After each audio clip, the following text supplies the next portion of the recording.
Water erosion part 2।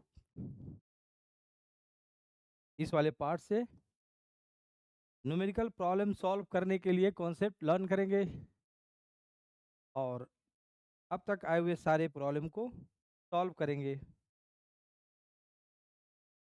Soil loss estimation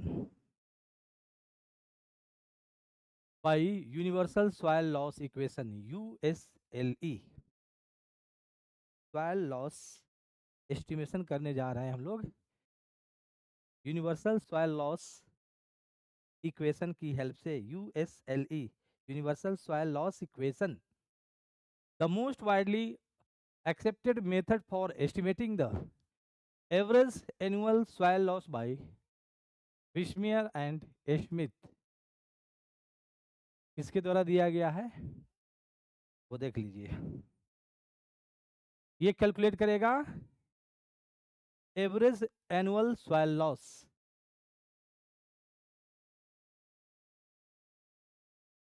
right,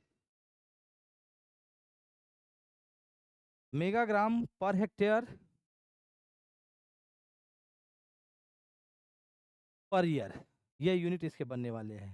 पर hectare कितना megagram soil loss water erosion के through हो रही है। Soil erosion is the function of climate, topography, vegetation और land use and soil type. Already हमने first session में इसका डिटेल एनालिसिस किया था। तो this is USLE average annual soil loss in metric ton per hectare. Average annual है, soil loss metric ton पर hectare per year और megagram per hectare. 1000 KG है। केजी का जो है ना के निकाल लीजिए तो 10⁶ जी बन जाएगा। वही मेगा बन गया, ये mega gram per hectare, right. R rainfall erosivity factor और इंडेक्स। रेनफॉल इरोजिविटी फैक्टर और index, its unit megajoule mm hectare hour. Clear. K soil erodibility factor और index, unit ton hectare are per hectare megajoule mm, right. Unit जो है ना याद कर लीजिएगा, नहीं भी याद करेंगे तो प्रॉब्लम क्रिएट नहीं होना चाहिए, लेकिन ये एडवाइस है कि आप इसे मेमोराइज कर लीजिएगा। मजमा, हमने पूछा आपसे, आपने बोला हाँ है। मजे में है? हाँ है। फिर से बोला तन्हा है? नहीं, मजा में है। इसे करके याद कर लीजिएगा। हमने याद कर रखा है, जुगाड़ करके रखा है कि याद रहे। मजे में है ना? तो आपने धीरे से बोला हाँ है। हमको लगा कि शायद मजे में आप नहीं है, तो क्या तन्हा है? तन्हा है? नहीं सर, मजे में है। Dear friends, L F into S F, this is topographic factor. इसमें दो फैक्टर का प्रोडक्ट लिया गया है, slope length factor and slope stiffness factor. दोनों का प्रोडक्ट मतलब कंबाइंडली ये क्या कहलाएगा, टोपोग्राफिक फैक्टर, बिकॉज स्लोप का लेंथ एंड स्लोप की स्टीपनेस, ये क्या है, टोपोग्राफिक फैक्टर है दैट अफेक्ट्स सॉइल लॉस। बात समझ में आया?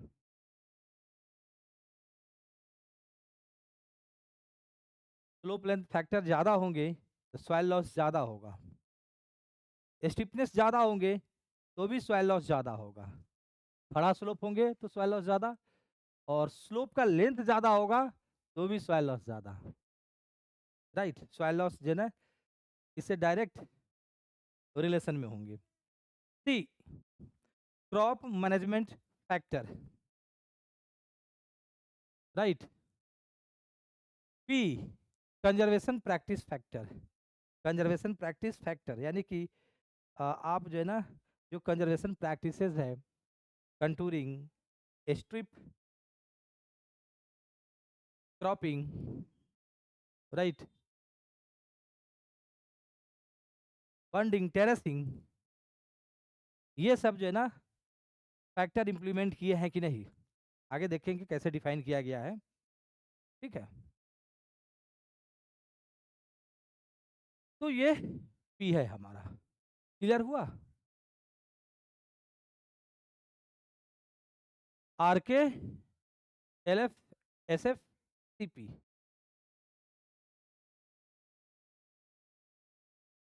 The USLE is an erosion prediction model for estimating long-term averages of soil erosion from sheet and real erosion। एक तो जो ना ये long term average soil erosion को बताता है, इसलिए एनुअल जो है ना हमने कैलकुलेट किया है, और ये mainly due to rill and sheet erosion के कारण सॉइल लॉस को प्रिडिक्ट करता है। R K, L F, S F, C P. Rainfall erosivity index R, it refers to the capacity of rainfall to cause soil erosion। Rainfall की soil erosion capacity को ये major करता है। Right, rainfall erosivity index ज्यादा होगा, soil loss ज्यादा होंगे। बात समझ में आया? It is expressed as the product of kinetic energy of the storm and the maximum 30-minute rainfall intensity during a storm। तो total kinetic energy during storm period कितना है, right, megajoule per hectare into maximum 30-minute intensity of rainfall during that storm period. बहुत clearly जो है ना समझ में आएगा, अभी तो इतना डेफिनेशन पहले रट के चलिए, आगे हम सब समझा देंगे। पर हेक्टेयर उस स्टॉर्म से कितना काइनेटिक एनर्जी सॉइल ने रिसीव किया in megajoule. Megajoule kinetic energy imparted to soil per hectare during entire storm period। Focus देखिए, ड्यूरिंग इंटायर स्टॉर्म पीरियड, और पूरे स्टॉर्म पीरियड में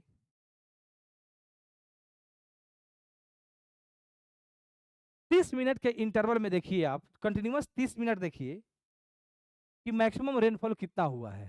तो उस रेनफॉल के अमाउंट में 30 मिनट को घंटा में कन्वर्ट करके डिवाइड कर दीजिए, तो maximum 30 minute rainfall intensity during entire storm period calculate होकर आ जाएगा। ये बात आप रिपीट करके बार बार सुन सकते हैं। तो रेनफॉल इरोजिविटी इंडेक्स EI30 और kinetic energy during entire storm period into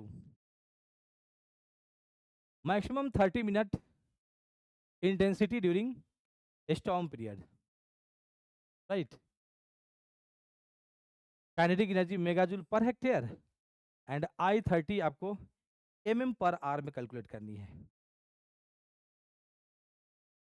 बात समझ में आया?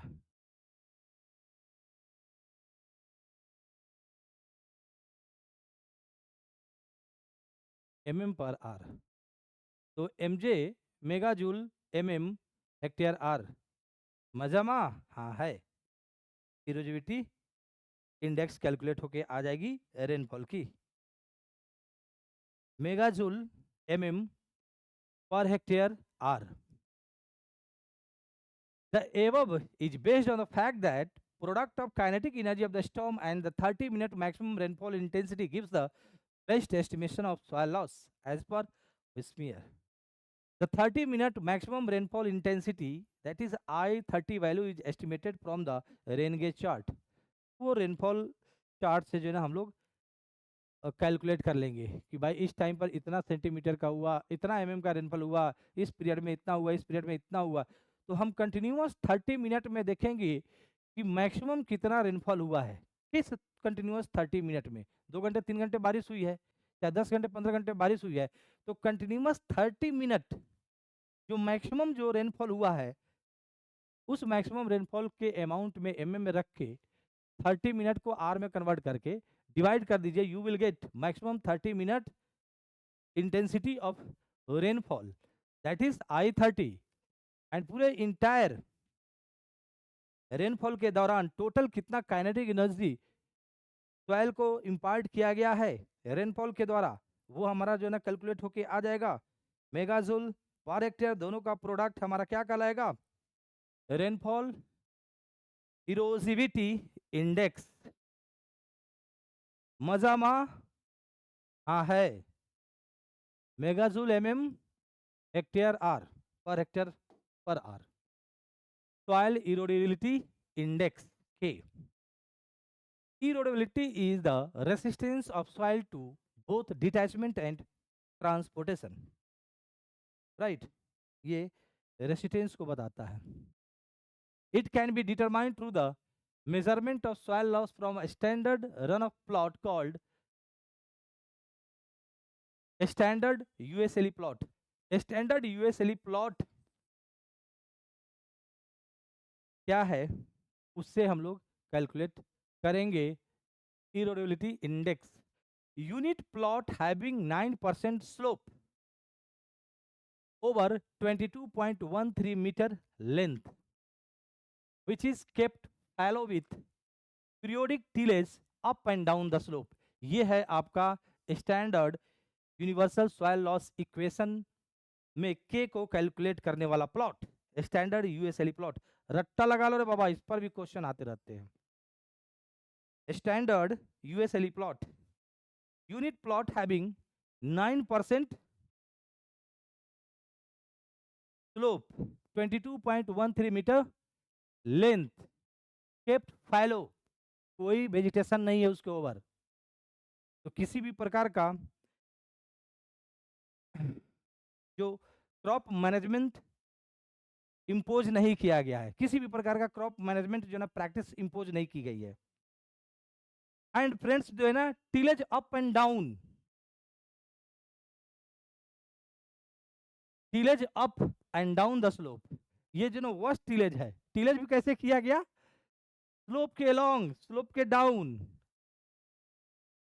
पीरियडिकली।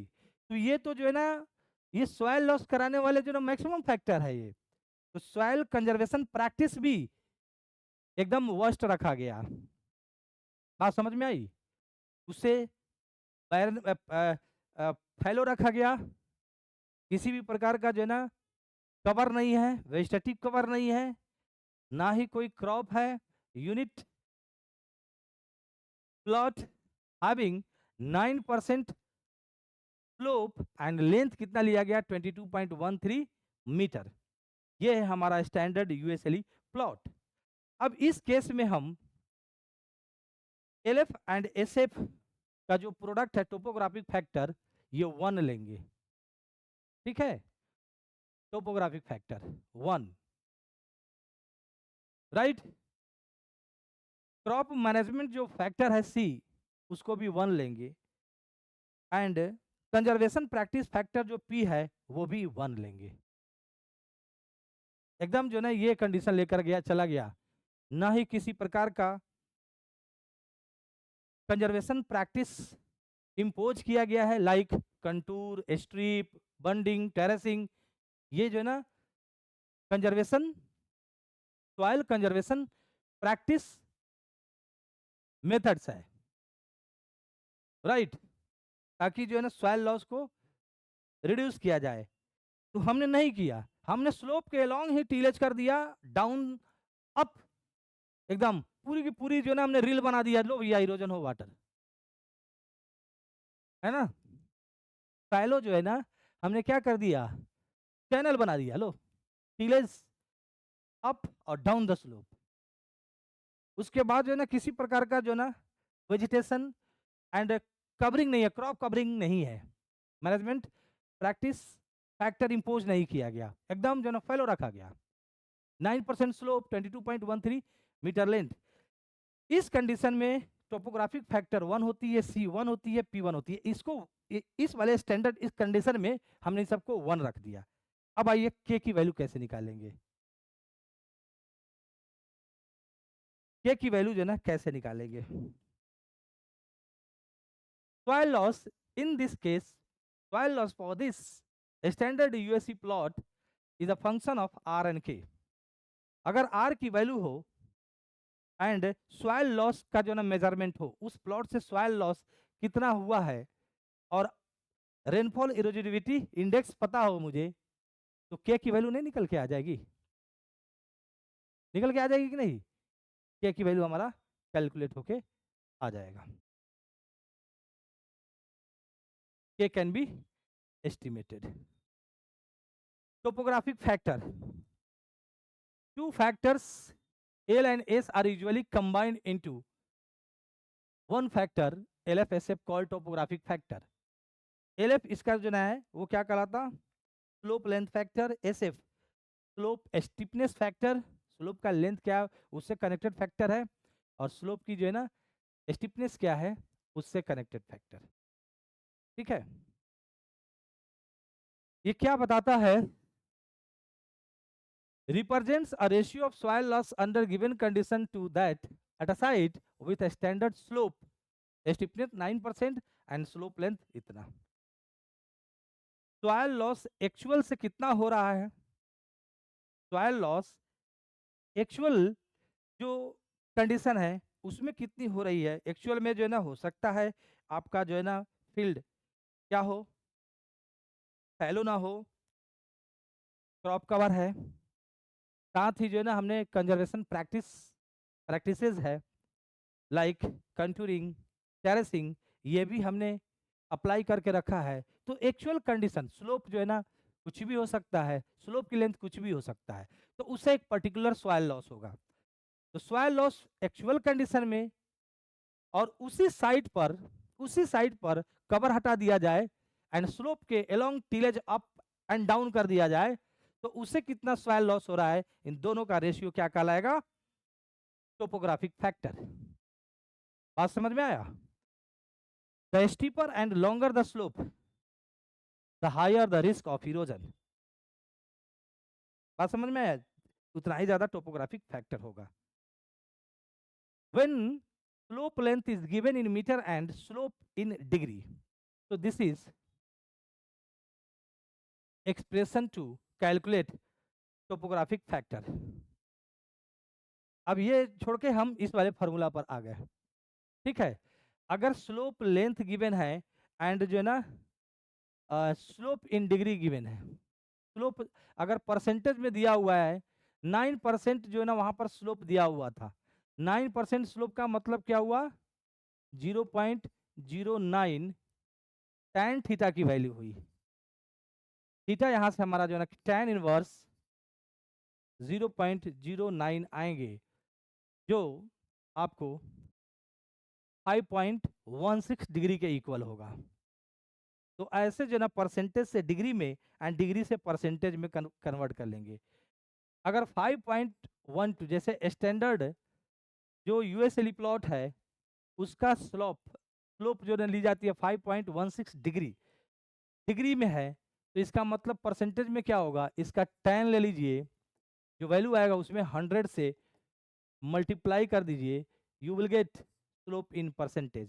तो परसेंटेज को डिग्री और डिग्री को परसेंटेज में कन्वर्ट कर सकते हैं।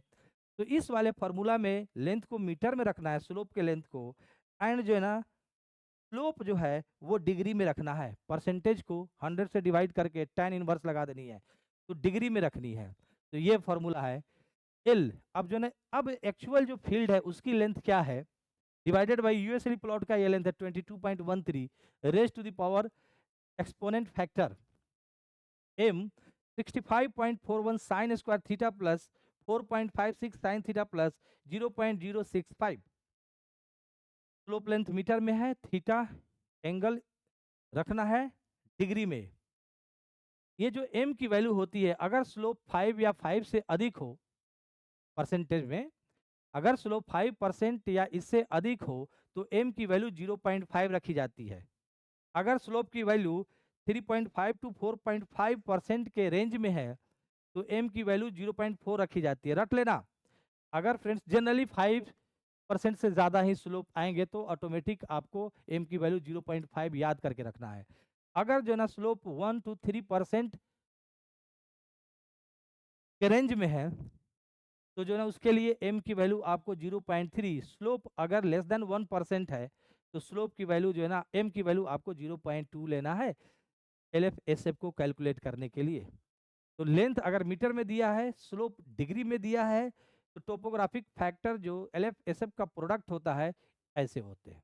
ठीक है, इसमें ये जो है ना आपका LF है और ये SF है। When slope length is given in feet, right, and slope in percentage, तो उसके लिए ये फॉर्मूला है, रट लीजिएगा, इंपॉर्टेंट फॉर्मूला है। Crop management factor C, it is the ratio of soil loss from land cropped under a specified condition to corresponding loss from clean tilled continuous fallow land। USLE USA plot को क्या है, फैलो रखा गया है continuously और एकदम tilde है, clean tilde.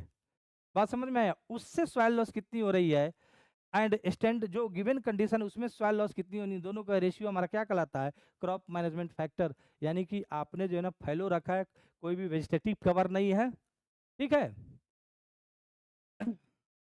उस कंडीशन में सॉइल लॉस से कंपेयर करें। It includes the effect of crop cover, crop sequence, tillage practice, residue management. तो ये जो क्रॉप मैनेजमेंट जो प्रैक्टिसेस है वो हमारा क्या है, crop cover, crop rotation, right. उसके बाद जो है ना आपका tillage practice and residue management. जैसे मल्च टीलेज हो गई, उसमें जो है ना कैसे रेसिड्यू मैनेज किए जाते हैं। Conservation practice factor P, it represents the ratio of soil loss from the land where the conservation practice like contouring, strip cropping and terracing etc are adopted to that where they are not। तो यूएसएलई में जो है ना किसी भी प्रकार का conservation practices apply नहीं की जाती, तो यूएसएलई जो प्लॉट है उससे लॉस और एक्चुअल कंडीशन में लॉस का ratio, that is conservation practice factor. The value of P is taken as 1 for no conservation practice. हाँ, यूएसएलई में पी की वैल्यू कितना लिया गया था for USLE plot, the value of P1 C1 LF का प्रोडक्ट LF है ना, वो हम क्या लिया गया था 1। if two different area A1 and A2 are given with their respective conservation practice, then जो है ना दोनों का कंबाइंड ये निकल के आ जाएगा। अगर दो प्लॉट है हमारे पास, ठीक है, किसी में कोई और प्रैक्टिस यूज किया गया है तो प्रैक्टिस फैक्टर कुछ और हो गया, किसी एरिया में कुछ और किया गया तो प्रैक्टिस फैक्टर, और कंबाइन हमें जो है ना उस पूरे प्लॉट से सॉइल लॉस कैलकुलेट करनी है। तब टुकड़े में बटे हुए हैं उन तो सब एरिया का जो है ना पी कितना है, A1 P1 A2 P2 divided by A1 plus A2, ऐसे करके हम जो है ना equivalent conservation practice factor P को कैलकुलेट कर सकते हैं। Estimation of erosivity factor, right. तो ऑलरेडी हमने ये आप लोग को शो किया है कि भाई ये जो है ना काइनेटिक एनर्जी मेगाजूल पर हेक्टेयर पर एमएम ऑफ रेनफॉल, कितना रेनफॉल सॉइल को दे रहा है, वो ऐसे कैलकुलेट की जाती है। बात समझ में, 0.119 plus 0.0873 log I base ten, where I intensity of rainfall in mm per R. ठीक है, ये हो गया काइनेटिक एनर्जी कैलकुलेट करने का। भाई रेनफॉल की इंटेंसिटी आई है, तो इसने कितना काइनेटिक एनर्जी दिया पर MM depth of rainfall. Megajoule पर हेक्टेयर कितना काइनेटिक एनर्जी दिया पर MM of rainfall.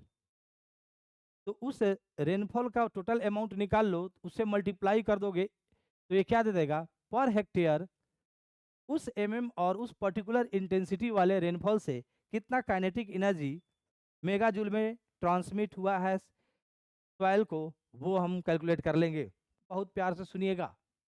Rainfall erosivity index, total kinetic energy इसी तरह अब निकाल लो। अब मान लीजिए कि भाई आप तो देखते हो ना कि भाई कुछ ड्यूरेशन तक इस इंटेंसिटी से रेनफॉल हुई है और इतना एमएम की हुई है, तो वो इंटेंसिटी इसमें पुट करके per mm kinetic energy imparted to soil per hectare in mega joule calculate हो जाएगा।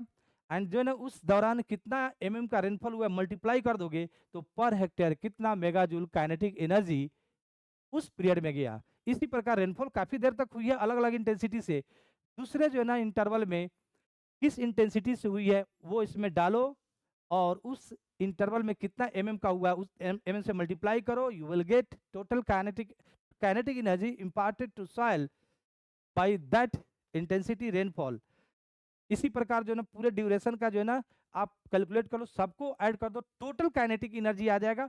अब इसमें से देखना कि मैक्सिमम I30 क्या है, यानी कि कंटिन्यूअस 30 मिनट तक रेनफॉल हुआ तो उससे आपका जो है ना इंटेंसिटी ऑफ रेनफॉल कितनी आ रही है।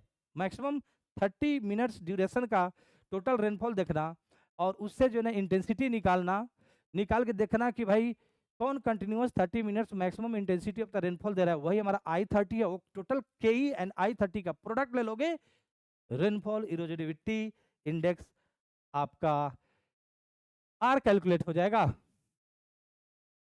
बात समझ में आई। रेनफॉल इरोजिविटी इंडेक्स ये हो गया।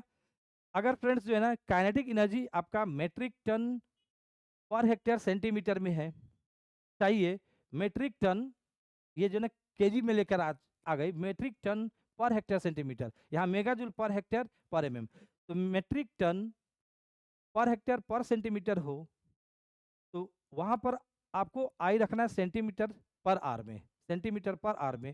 तो यहाँ से जो ना काइनेटिक एनर्जी इस यूनिट में निकल के आ जाएगा और ये नया फार्मूला बनेगा। तो फार्मूला मतलब हमारा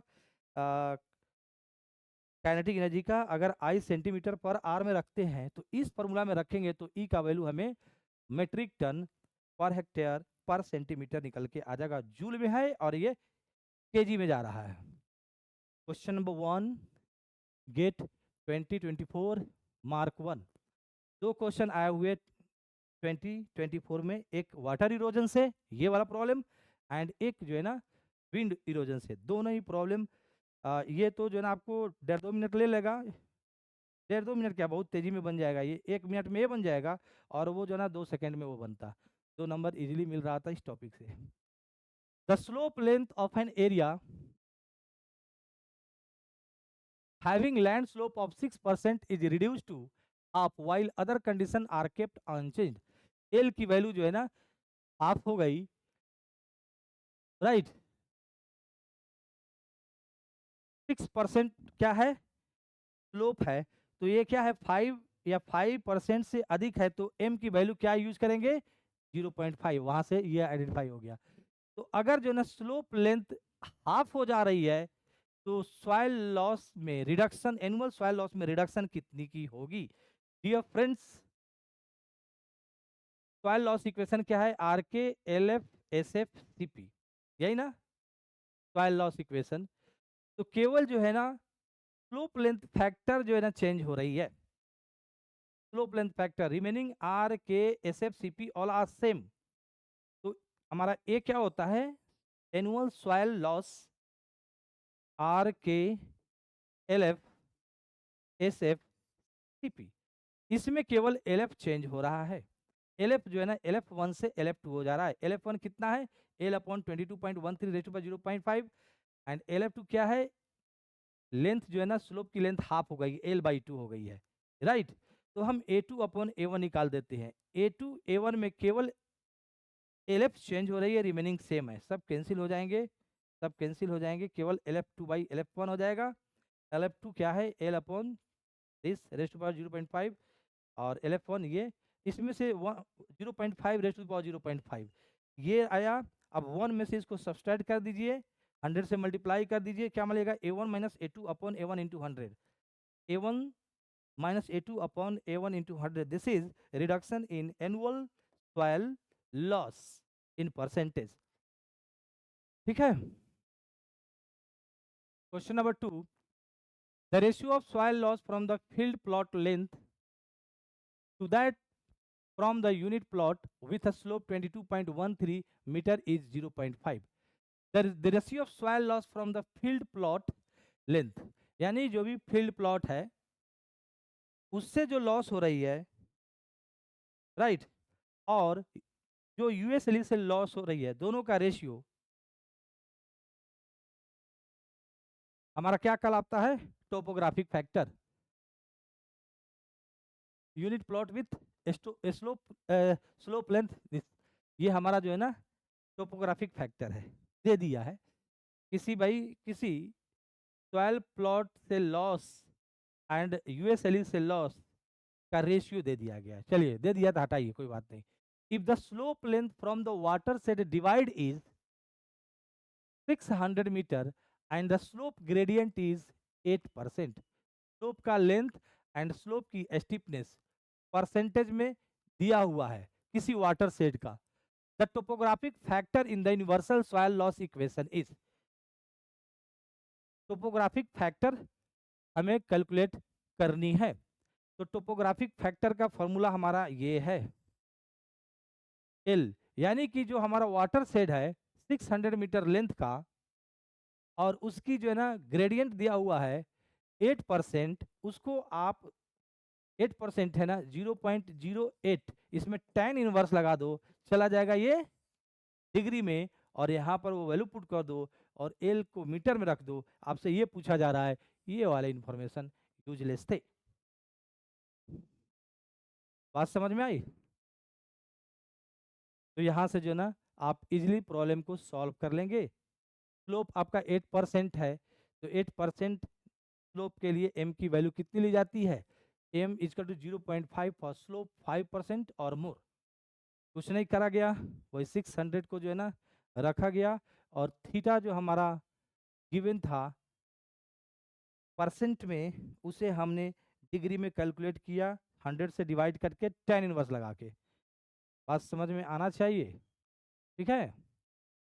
तो आपका जो है ना आंसर ये मिला। Next problem, the following data were use for a water set experiencing soil erosion problem, rainfall erosivity index, ये आपको दे दिया 280 mega joule mm hectare R yearly, soil erodibility index ton hectare R, है ना, तनहा नहीं, मजे में। Slope length 200 metre, average slope of the land 8%, slope steepness factor, slope steepness factor SF, cropping management factor C, conservation practice factor this, if the slope length is reduce to half, percentage reduction in soil loss. तो पहले case में soil loss calculate कर लो, और उसके बाद जो है ना स्लोप लेंथ जब रिड्यूस कर दिया गया, तो उस केस में रिड्यूस टू हाफ, हाफ कर दिया, उस केस में सॉइल लॉस निकाल लो, देन जो है ना आपको percentage reduction in soil loss calculate होके आ जाएगा। बात समझ में आई डियर फ्रेंड्स? तो फर्स्ट वाले में स्लोप का लेंथ जो है ना 200 मीटर दिया हुआ है, slope length 200 metre, slope length factor calculate किया, आर कैश बाकी सब कुछ दिया हुआ था, उसमें ले जाकर इसको पुट कर दिया, और ये जो है ना आपका सॉइल लॉस कैलकुलेट होके आ गया।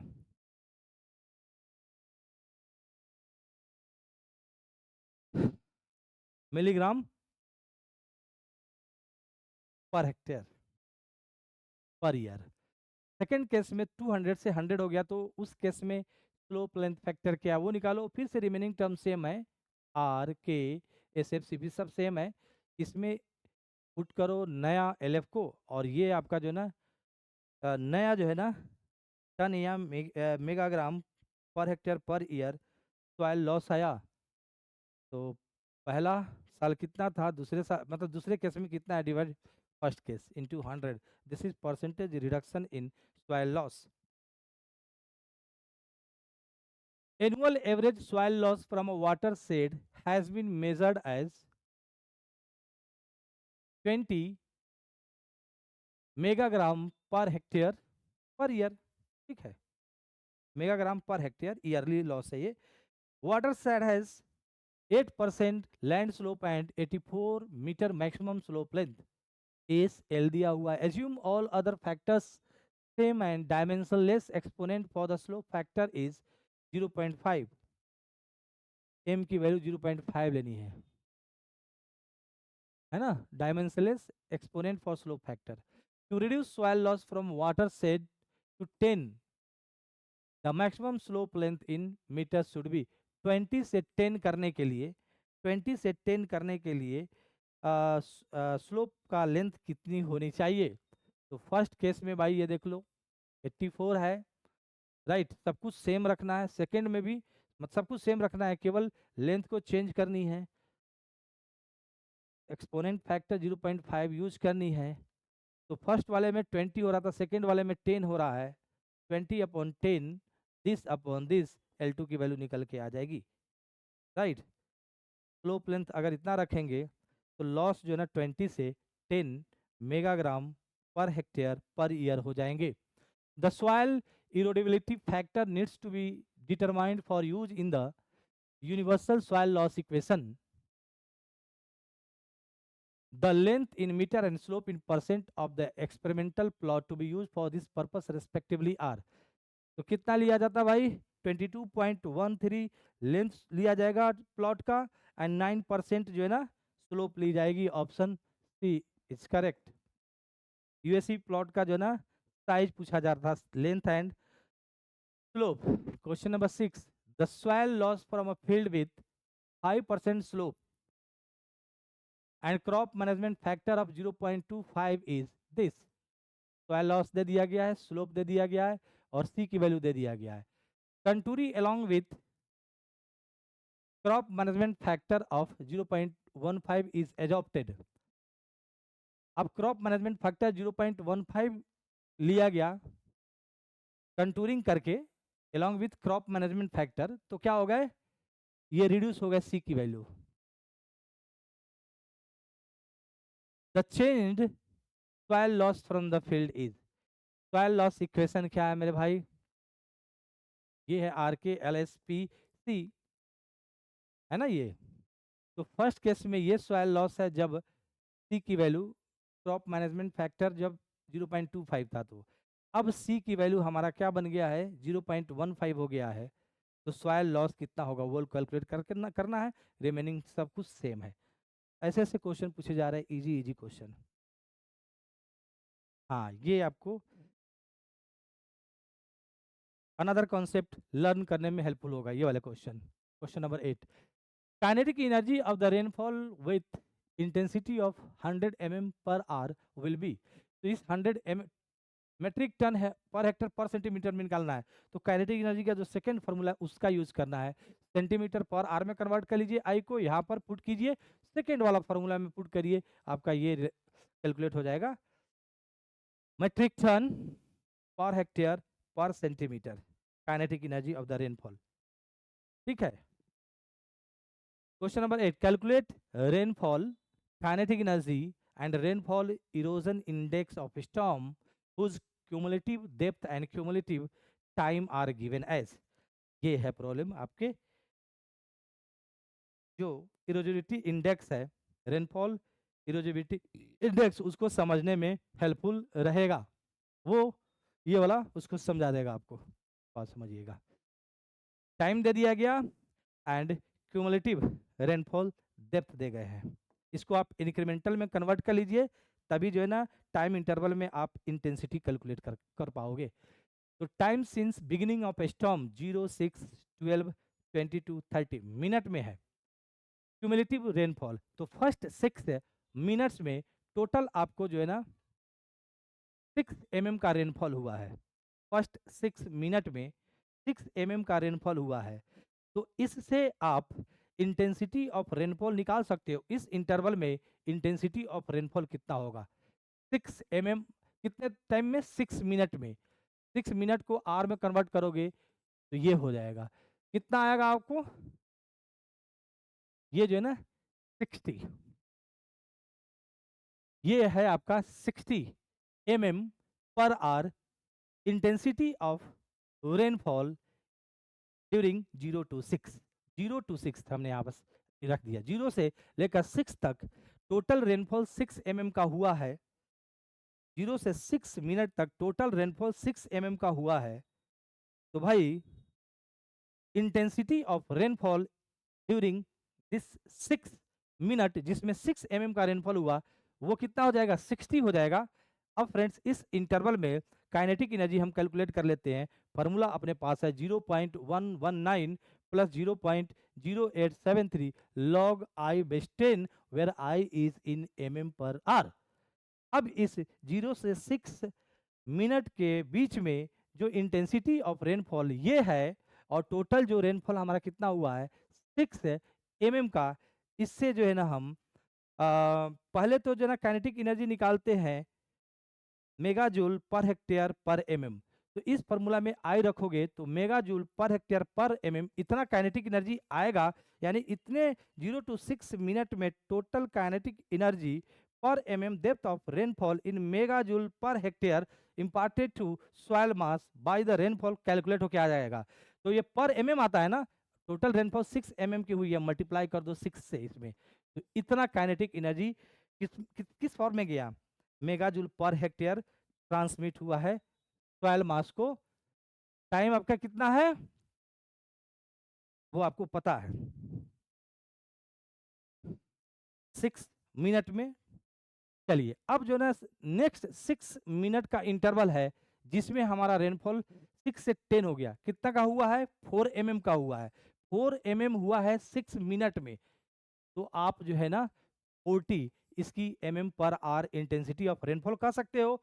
उसको ले जाके इसमें पुट करोगे तो काइनेटिक एनर्जी आएगा mega joule per hectare per mm। अब इस इंटर में टोटल रेनफॉल 4 mm का हुआ है, इसको इसमें ले जाकर मल्टीप्लाई कर देना है और इस प्रकार ये mega joule per hectare kinetic energy इस 6 मिनट में सॉइल मास को रेनफॉल के द्वारा दिया हुआ हो गया। इसी प्रकार हमारा सेकेंड जो इंटरवल है 12 to 22 10 मिनट्स, इस 10 मिनट्स में 10 से 14 हो गया, 4 mm का रेनफॉल हुआ है, टोटल रेनफॉल 4 mm का इस 10 मिनट्स में।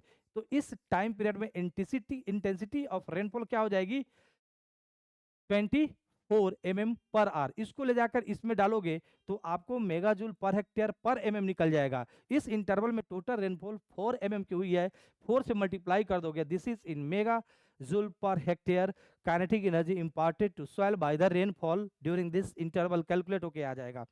उसी प्रकार आप इस 8 मिनट में कितना का जो ना 0.8 mm का रेनफॉल हो रहा है 8 मिनट में, 0.8 अपॉन 8 इंटू 60 ये इंटेंसिटी ऑफ द रेनफॉल है। पुट करोगे तो इतना जो है ना mega joule per hectare per mm निकल के आ जाएगा। 0.8 से मल्टीप्लाई करोगे तो इस 8 मिनट के टाइम इंटरवल में टोटल जो है ना इतना mega joule per hectare energy इंपार्ट किया हुआ कैलकुलेट होके आ जाएगा।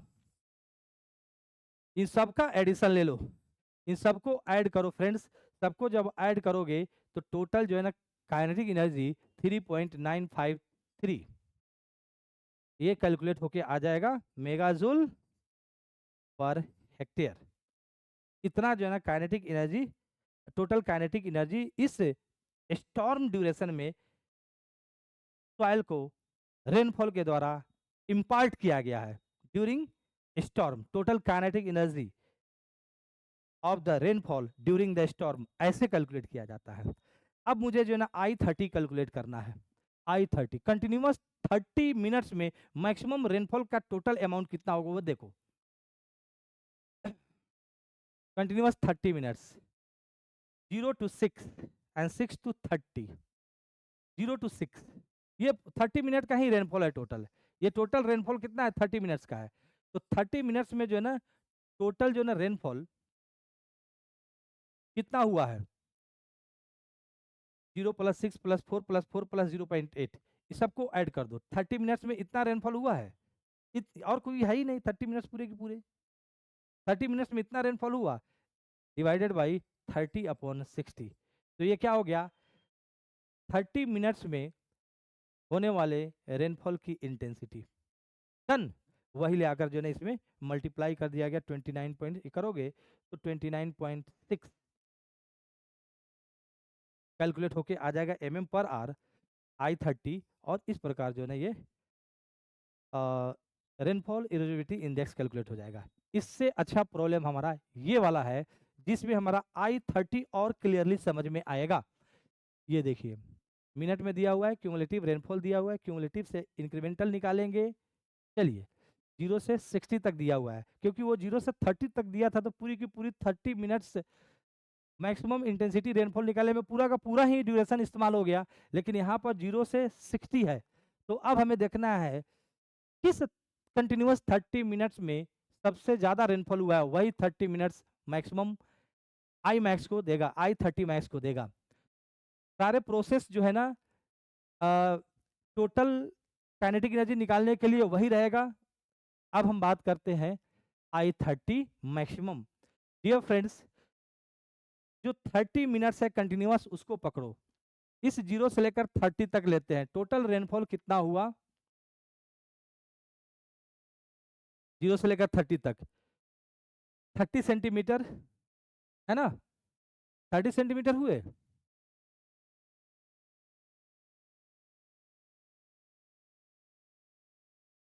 उसके बाद जो है ना आप ले लीजिए इस 30 से लेकर यहाँ तक कंटिन्यूअस रेनफॉल को।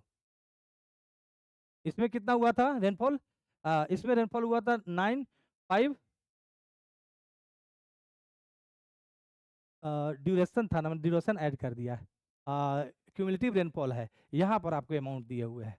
यहाँ से लेकर यहाँ तक के जो 30 मिनट्स के रेनफॉल को ऐड करते हैं तो हमें कितना मिल रहा है, 5 + 4 9 and 9 + 7 16 mm का रेनफॉल इस कंटिन्यूअस 30 मिनट में हुआ है, 16 मिनट का। इसीलिए मैंने यहाँ से लेकर यहाँ तक घेर कर 16 लगा दिया। इस कंटिन्यूअस 30 मिनट्स रेनफॉल के कारण टोटल रेनफॉल कितना कलेक्ट हुआ है, ये तो था क्यूमुलेटिव था ना, क्यूमुलेटिव से हम लोगों ने, और क्यूमुलेटिव था ये ड्यूरेशन था और ये इंक्रीमेंटल निकाल लिया। मतलब 0 to 10 में 5 का हुआ तो यहाँ 5 लिख दिया, 10 से 20 में 9 का हुआ, तो कितना फर्दर जो है ना ये 10 मिनट में हमारा 10 मिनट के ड्यूरेशन में कितना हुआ है 4 मिनट हुआ, 4 mm हुआ है। 20 से 30 में कितना हो गया, 9 से 16 हो गया, राइट। तो 7 mm का हुआ है कितना एडिशनल 10 मिनट में 7 का हुआ, ऐसे करके हमने कैलकुलेट कर लिया। तो ये जो जो नेक्स्ट 30 मिनट्स आपको दिख रहा है इसमें आपका जो है ना टोटल रेनफॉल का अमाउंट वो क्या हो जाएगा 7684। इन सब का जो है ना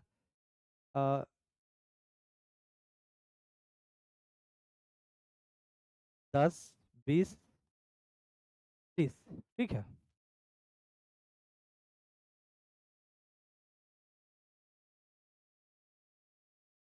ये है यहाँ से है ना 30 से 40 के बीच में जो हुआ है वो यहाँ पर रखा हुआ है, ठीक है ना। 40 से 50 के बीच में हुआ है जो यहाँ पर रखा हुआ है, 50 से 60 के बीच में आप, तो इन तीनों को ऐड कर दिया तो ये देखो 18 आया। अब और देखते हैं एक, ये जो ना यहाँ से देख के कुछ पता चलेगा, ये कुछ ज्यादा देने वाला है। ये जो 10 मिनट 10 मिनट 10 मिनट 30 मिनट हो गए, यहाँ से लेकर यहाँ तक हमको सबसे ज्यादा दिख रहा है, देखने से पता चल जाएगा ये 21। यानी कि यहाँ से लेकर यहाँ तक कि जो 30 मिनट्स के दौरान रेनफॉल हुआ है उसमें ज़्यादा का रेनफॉल हुआ, कितना 21। तो 21 हुआ है एम इस 30 मिनट्स में।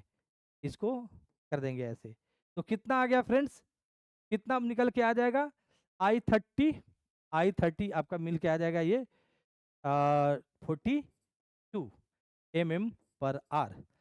और टोटल कैलकुलेट किए हैं, इसमें ले जाकर I30 मैक्सिमम से मल्टीप्लाई कर दीजिए। This is rainfall erosivity index. अब समझ में आ गया होगा ये, ठीक है।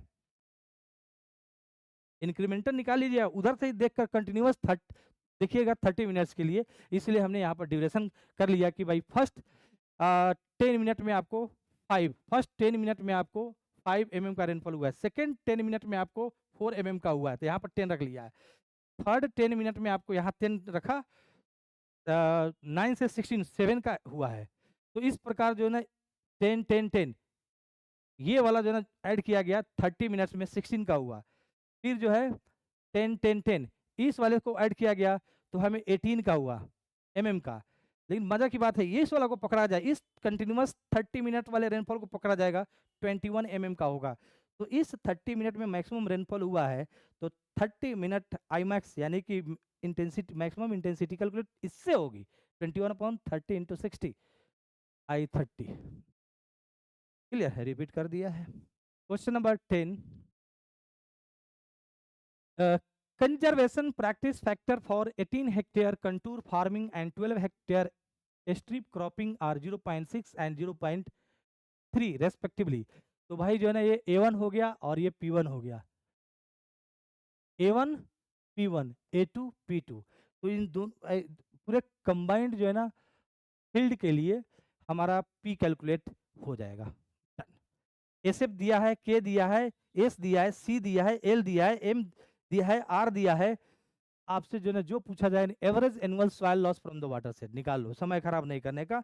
ये जो है ना फील्ड में, पूरा फील्ड पर जो कंजर्वेशन प्रैक्टिस स्कीम लगाई गई थी वो सेम नहीं था। 18 हेक्टेयर में जो है ना कंटूर फार्मिंग था एंड 12 हेक्टेयर में स्ट्रिप क्रॉपिंग था। ये क्या है, कंजर्वेशन प्रैक्टिसेस, तो सेम टाइप का नहीं था। तो इससे जो है ना एक average conservation practice factor P calculate किया। बाकी जो है ना पूरे फील्ड के लिए हमारा गिवन है, सब कुछ सेम है। Slope stiffness factor, soil erosivity index सब कुछ रख दो, यहाँ से निकाल लो। Second part, terrace are constructed to reduce soil loss from this to this और slope length factor of 2, the vertical interval between two consecutive terraces is. तो फ्रेंड्स पहले जो है ना हम देखेंगे, टेरेस में पढ़ेंगे vertical interval, horizontal interval and slope के बीच में रिलेशनशिप है। तो हम सेकंड केस में निकाल लेंगे, अगर सॉइल लॉस यहाँ से यहाँ तक ले जाना है तो जो है ना स्लोप की लेंथ कितनी चाहिए। स्लोप की लेंथ ही हमारा, देखो ना सॉइल लॉस हमारा लेंथ हमारा जो है ना रिड्यूस हो गया है। ये सॉइल लॉस जो है लेंथ फैक्टर जो है ना हमारा जो है ना क्या बन गया, 2 बन गया। तो उसके लिए लेंथ कितनी चाहिए, यही हमारा हॉरिजॉन्टल इंटरवल होता है। Vertical interval upon horizontal interval is equal to slope होती है, ठीक है।